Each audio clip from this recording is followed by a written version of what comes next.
সর্বপ্রথম মনে রাখবেন যে রমাজান মাসে যেমনই আপনি পা দিবেন, রমাজান মাসে যেমনই আপনি দাখিল হবেন, প্রবেশ করবেন, নতুন চাঁদ দেখার চেষ্টা করবেন। কেন?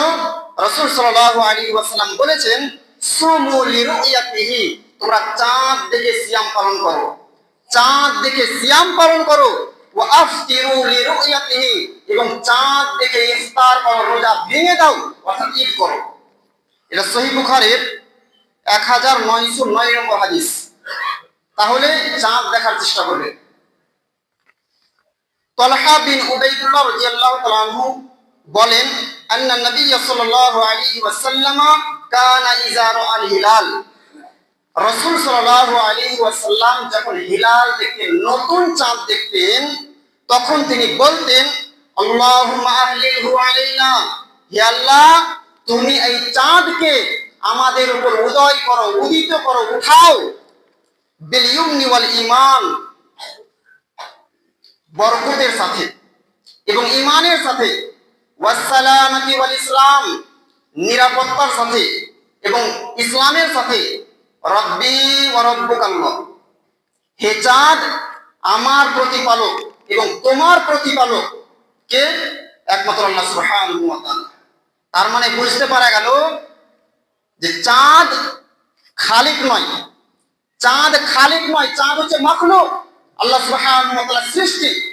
কিন্তু দুঃখজনক ভাবে বলতে বাধ্য হচ্ছে সম্মানিত ভাইরা আমার, যে এক শ্রেণীর মানুষ রয়েছে যারা চাঁদকে খালিক মনে করে, চাঁদকে সৃষ্টিকর্তা মনে করে, চাঁদকে উপাস্য মনে করে, চাঁদের পূজা করে থাকে, চাঁদের ইবাদত করে থাকে।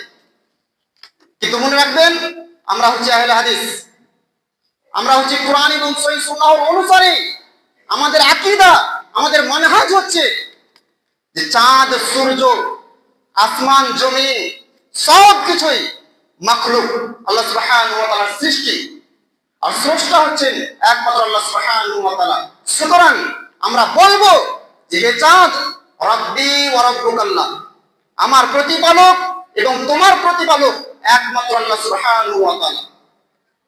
সুতরাং সম্মানিত ভাইরা আমার, যাদের এই দোয়াটি মুখস্থ রয়েছে আলহামদুলিল্লাহ, যাদের মুখস্থ নাই, প্রত্যেক রমজান মাসে আপনাদের বলে আসছি, দোয়াটি মুখস্থ করার চেষ্টা করবেন এবং নতুন চাঁদ দেখে দোয়াটি অবশ্যই পাঠ করার চেষ্টা করবেন। খুবই সুন্দর দোয়া আর খুবই সহজ দোয়া। আল্লাহুম্মা আহলিলহু আলাইনা বিল ইউমনি ওয়াল ঈমান ওয়াস সালামাতি ওয়াল ইসলাম, রব্বি ওয়া রব্বুকাল্লাহ। কত চমৎকার দোয়া, অবশ্যই মুখস্থ করবেন।